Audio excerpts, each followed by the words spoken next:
We'll show it to you when we turn the boat around. But you can bet it's completely flat because not only is it man-made, it's also Logan International Airport. And pilots generally don't like to land on hills. So another reason to keep things nice and flat. You'll see a rock retaining wall around the entire perimeter of the airport when we make our turn. And if you don't believe me about the airport, you don't even have to turn around.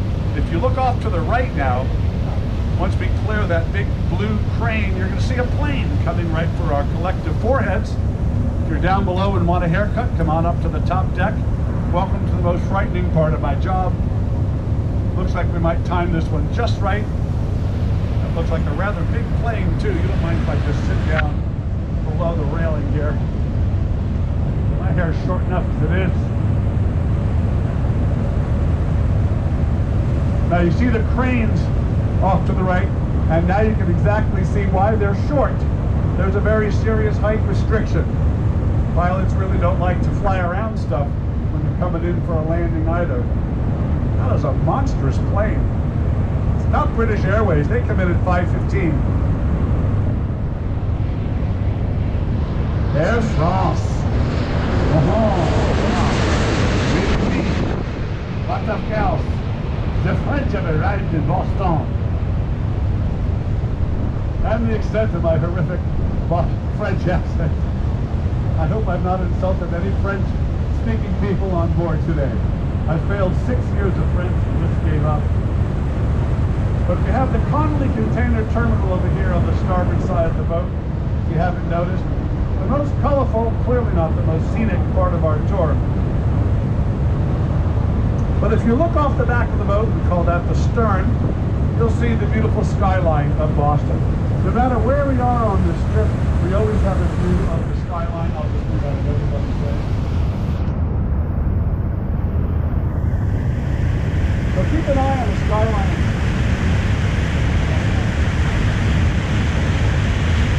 Keep an eye on that skyline as we move around, and we'll get an ever-changing view of the skyline. But look to the left of downtown, you'll see 3.5 tall buildings.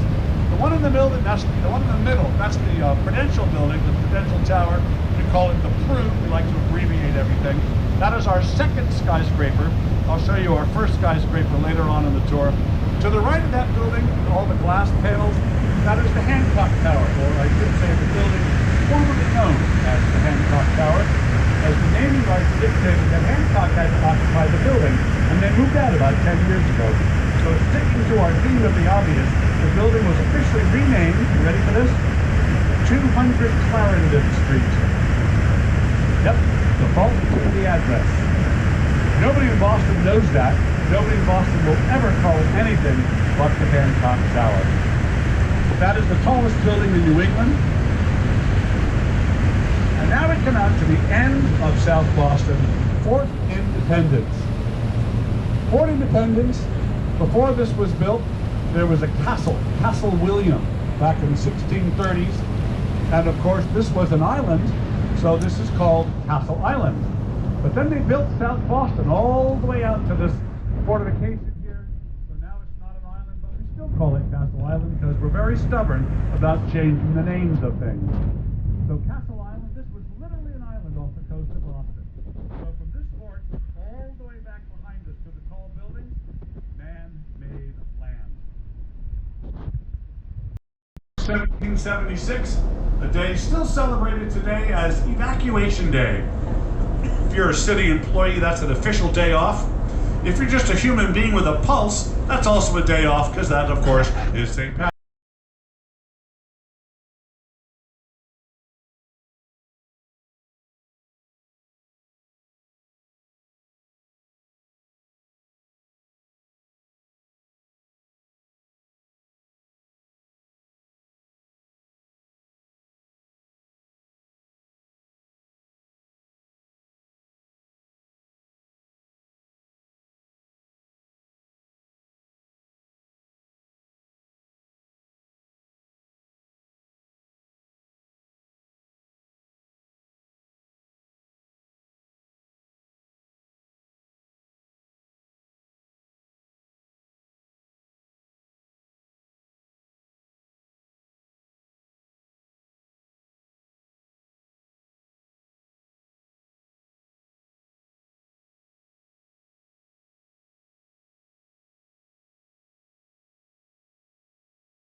live airport. And if you look along the airport, you'll see that rock retaining wall all down the perimeter of the airport, reminding us that is all man-made land. 2,400 acres of man-made land, as I was talking about earlier. But now coming into view, there's going to be a large red roof building. And a lot of people say, David, is that the world's largest red roof inn? And to that I would say, no. That's Terminal E at Logan Airport. Terminal E, international arrivals and departures, not Terminal E. It's two words. You do come out the other side alive. But brand new building that just finished constructing it this summer.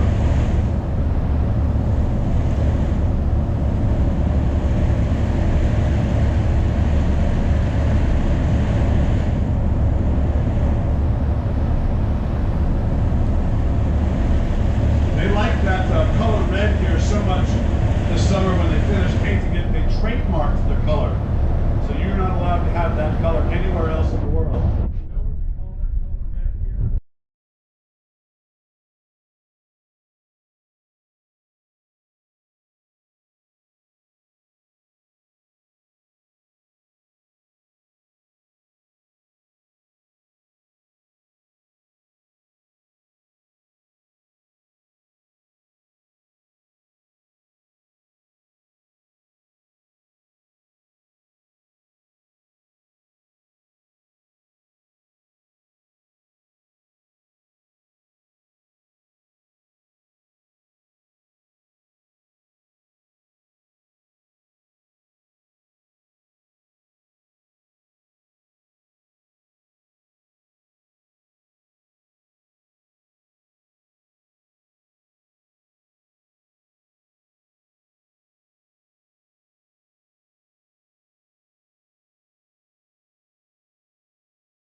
Years ago, they took it down.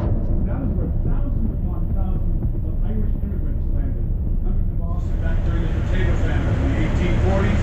They would come to Boston because we're 2 days closer to New York. So Boston, in fact, was the second largest port of immigration in the country back in those days. And the Irish would come, and they would get processed through old immigration hall. They would go up what are known as the Golden Stairs. Now, they're not made of gold, but they led to the land of golden opportunity.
tour. Yeah. Now we would be Ireland, Dublin specifically. Magyar Nantucket, hogy iPhone. Now we come up on one of my favorite boats in the harbor. The big red one over here says Nantucket. Shouldn't be too hard to find. This was once a floating lighthouse off the island of Nantucket. You can see the two stanchions there, very bright lights up there.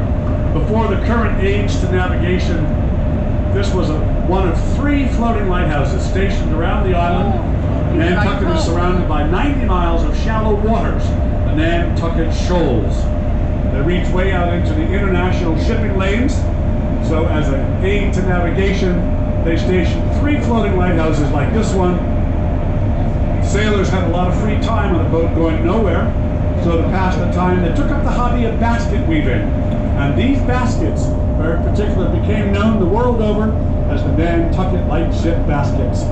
An original one of those baskets today is worth a little over $30,000.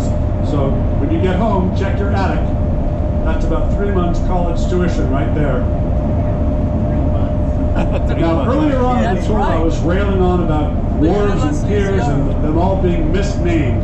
Here we have a dock, a wharf, and a pier all in view together. So off to the right, you'll see that spaceship-like structure, that monument, giant vaccine needle if you prefer. That actually sits on a wharf. When the tide is low, you can see the rock retaining wall, the granite rocks. In the middle is filled in with earth, rocks, and gravel, and it will last many generations. That is a wharf. A dock floats in the water, goes up and down with the tide. Most of us know that. And a pier, like the one appearing before us now, built on wood pylons, and as you can see, they don't last as long. So there you are, a dock, a wharf, and a pier. And 75% of the wharves in Boston on the harbor are misnamed. Piers, wharves, they're not interchangeable, they are different. Now in between these 2 wharves here, take a look at those little houses set back away from the water. Windows are really small. Those houses were built when this harbor was really, really dirty. Windows are small, you didn't want to look at the harbor. Some of those windows still don't open. You definitely didn't want to smell the water here. But now that the harbor is all cleaned up, what do we have coming up ahead? Multi-million-dollar condominiums, floor-to-ceiling windows and balconies. And this pier completely revitalized. In the warm summer months, there are thousands of day drinkers out here, all randomly fist pumping the air as we go by. For reasons they don't know, and neither do I. A lot of them waited to get on board that tall ship. Now the ship's not going anywhere. That is a floating oyster bar. How cool is that? Floating oyster bar. I was actually on that boat yesterday afternoon. No oysters though. But a pretty cool place to hang out. Well, let's get back to these condominiums over here. I watched them build every single one of these condominiums over the last 8 years from this very boat doing these very tours. But you know what I watched them build before the condominiums? The land. This is the most recently built land here on Boston Harbor. They built this waterfront, in fact, in front of other people's waterfront. There are houses on the back side of these condos built on the waterfront that had a lovely view of the harbor and the skyline of Boston.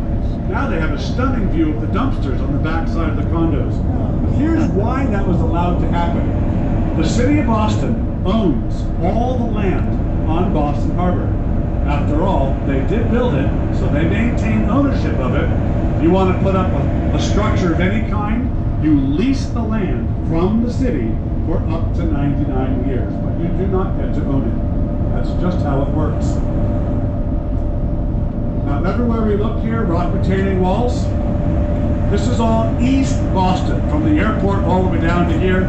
East Boston, because they realized after months and months of committee meetings, it was east of Boston. If they dropped the of, they could just call it East Boston and keep it simple.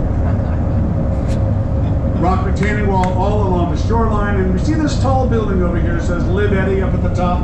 I don't know who Eddie is. Now we see that big green bridge over there to the right. That is the Mystic Tobin Bridge. Tobin for the governor who wanted it built back in the 1950s. Mystic for the river it spans, the Mystic River, which was originally named by the Native Americans the Mistawk River. Someone apparently mistook the Mistawk for the Mystic. It was a mistake. Just going to leave that there. That is a 2.5 mile long bridge, the longest bridge in New England. In fact, it's half a mile longer than the Golden Gate Bridge. Wow. It's not half a mile prettier, but it's definitely half a mile longer. It's primarily a land bridge, but it's 2.5 miles long. And another trademark color, anyone want to guess what color green that is? Yeah, land bridge goes over. Fenway Boston green, there it green. is. 200 worthless points to you. Yeah. Doesn't go over the water. It doesn't go on the water? No. It is going over the river. Going over the Mystic land. River.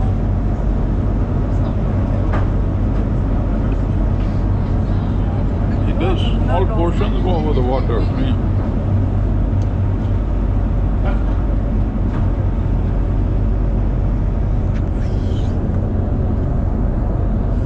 They asked a great question. How far down do they have to go before they hit bedrock?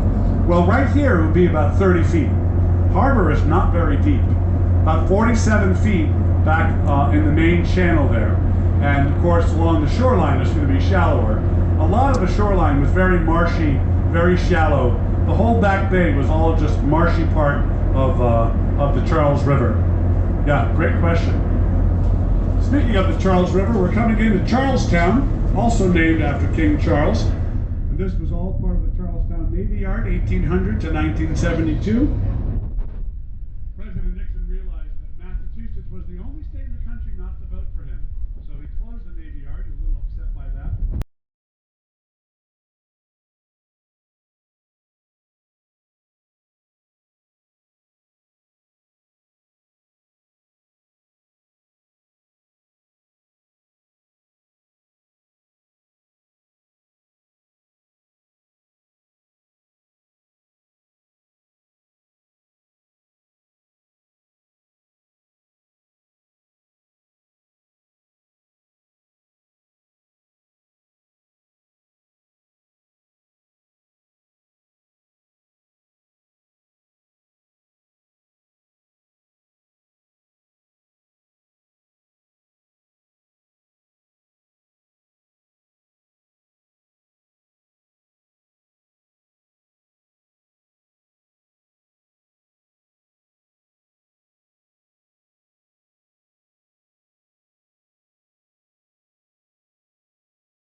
Wrong Hill. So the battle subsequently took place on the Wrong Hill as well. But we still call it the Battle of Bunker Hill, and because we have such a sense of humor, we decided to put the monument on the Wrong Hill too, just to keep it consistent. But we lost that battle. The British took it on the third try, only because we were running so low on ammunition. The phrase, "Don't fire till you see the whites of their eyes." That's where we learned that battle phrase from. Now we're passing the Cassin Young. This is a decommissioned World War II Fletcher class destroyer, the last Navy vessel, in fact, to have been struck by a kamikaze pilot. I bet that guy is not supposed to be smoking on board that boat. Not the best idea. No. But she got hit by a kamikaze pilot in the Battle of Okinawa, and she stands here as a testament to all the ships built and repaired here over the years in the Charlestown Navy Yard. But coming into view now, if ever there was a photograph to take of the USS Constitution, the oldest commissioned warship afloat in the world, a second photograph, folks, will be when the monument's behind one of the masts. And I'll tell you a third photograph in just a second. But the USS Constitution, she earned her undying fame and, of course, her famous nickname in the War of 1812 when she encountered the HMS Guerriere, which we're all noticing rhymes with the word derriere, which in fact was the last part of the ship we saw as we sank beneath the waves, cannonballs bouncing harmlessly off the sides of the Constitution. Some excitable seaman was heard to say, "Huzzah! Her sides are made of iron," which of course they're not. They're made of 22-inch thick Georgia live oak, but strong enough wood to repel or stick any cannonball of the day. I say stick because at the end of that battle, there were 19 cannonballs stuck in her sides. So the cannonballs stuck, so to the nickname, Old Iron Sides. She never lost a single one of her 42 battles. Right there, my friends, that is Boston's only undefeated team. It is all about sports here in Boston.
Charlestown, they think of the ship and they think of the monument.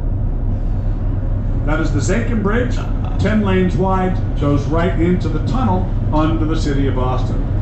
And speaking of sports, there's the TD Garden where the Boston Bruins and the Boston Celtics simply broke my heart last spring. So I'm not talking about sports anymore. I'm a spoil sport. Back to the bridge though, that marks the entrance to the Charles River. Charles River, named for King Charles, of course, runs 80 miles up to the town of Hopkinton, which, of course, is only 26.2 miles as the marathoner runs. But as the river meanders, 80 miles, 92 bridges, 24 dams. Now off to the right, we have the oldest neighborhood in the city of Boston. This is the historic north end of Boston. You can guess where it lies in relation to the city. And if you guessed north, you would be correct. Yeah. It is an Italian neighborhood these days. There are over 100 Italian restaurants to choose from. Pick one, you can't go wrong. And there's that beautiful steeple rising above the north end.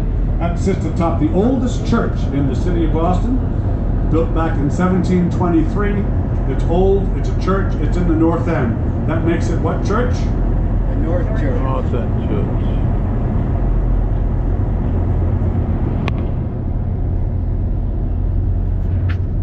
Got a lot of people trying to put the words in the right order. It is the Old North Church.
I think that makes Paul Revere the father of our nation.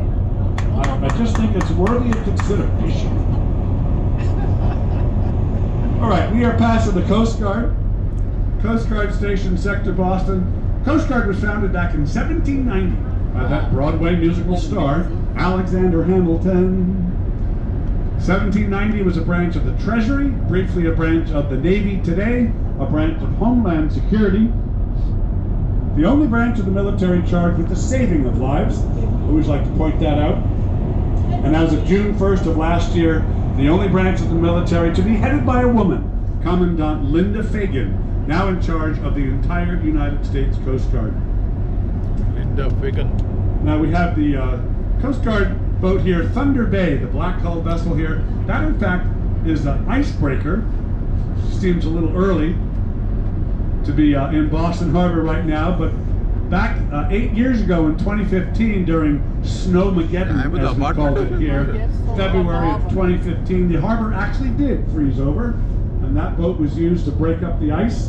Before that, it was 1904 that the harbor froze over, but the ice was actually so thick it punched a hole in the hull of that boat. So it wasn't quite up to the task, but they managed to pump the water out, patch her up, and put her back to work before the end of the day. So the Thunder Bay, I hope she's not here in anticipation So now we're passing some piers here because you can see the wood pilings.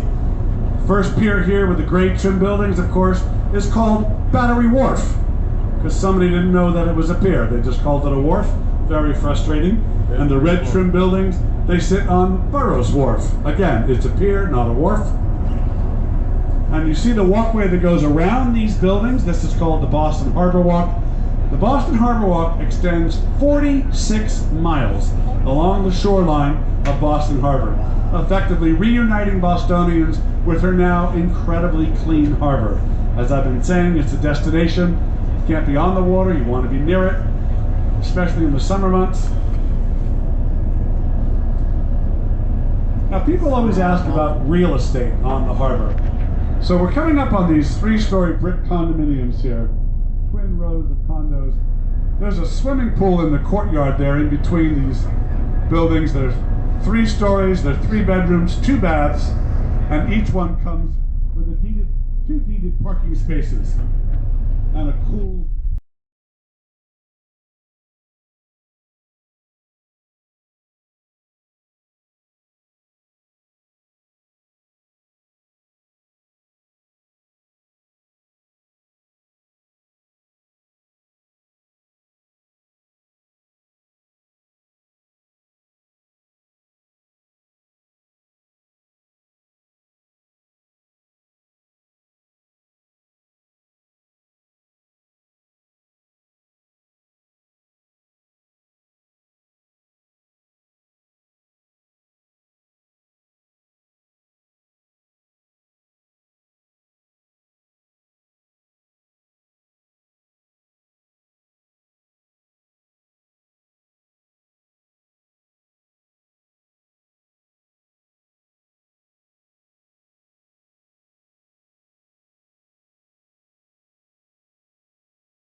referred to as unaffordable housing.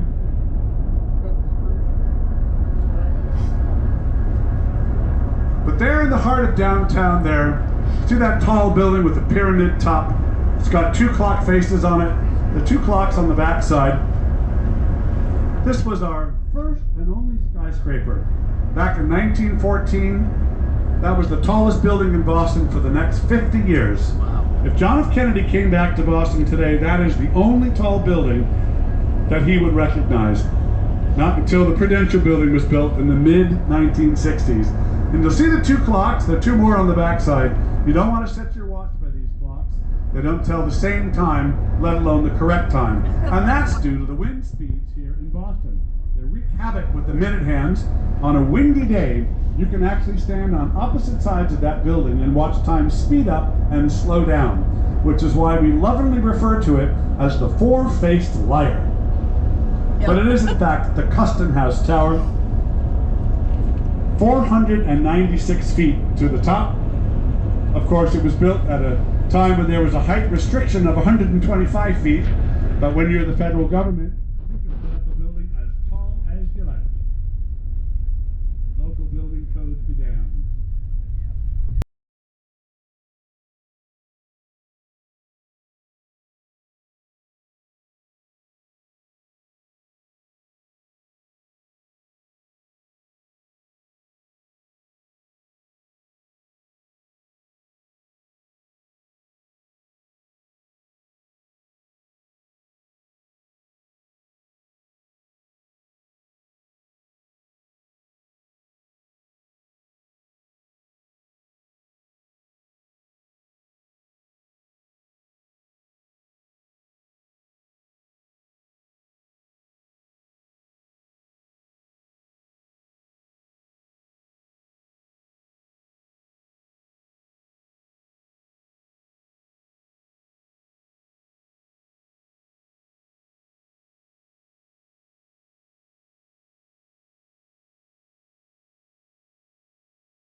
anyway, I'm telling you, it won't be there.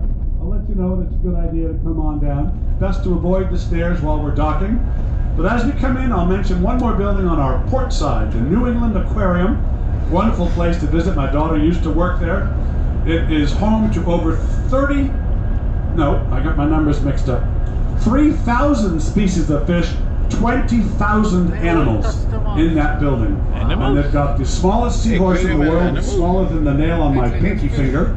And on the other end of the spectrum, they have the celebrity of Boston. She is 550 pounds. She doesn't mind my sharing that. She is 100 years old, has been for at least 30 years now.